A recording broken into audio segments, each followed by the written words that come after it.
Le 8 juin 1954, le 8 juin 2022, les Tigres de Badala auraient eu 108 ans hier mercredi.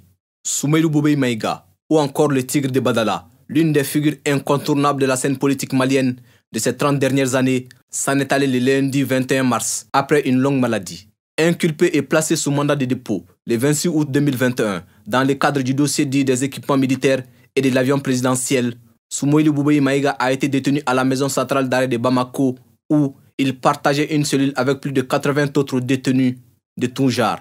Ces conditions de détention avaient été ainsi décriées par les organisations de défense des droits de l'homme, sa famille politique et biologique.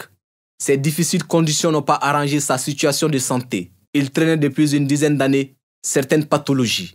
Le 16 décembre dernier, il est transféré en urgence à la clinique Pasteur sur ordre du président Assimi Goïta. Après les analyses à la clinique, son cas nécessitait une évacuation, ce qui a été refusé par les autorités de la transition malgré les multiples demandes de sa famille et l'intervention des personnalités à l'intérieur ainsi qu'à l'extérieur du pays. Ainsi, le Tigre perd son dernier combat le lundi 21 mars 2022. La famille et les proches dénoncent un assassinat programmé. Le 21 mai 2022, dans une déclaration, son parti l'ASMA CFP dit se réserver le droit d'initier toute action judiciaire, aussi bien sur le plan national qu'international, visant à faire la lumière sur les conditions de détention et les circonstances du décès du camarade président.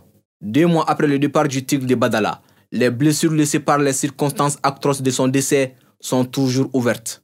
Les siens demandent à ce que la lumière soit faite.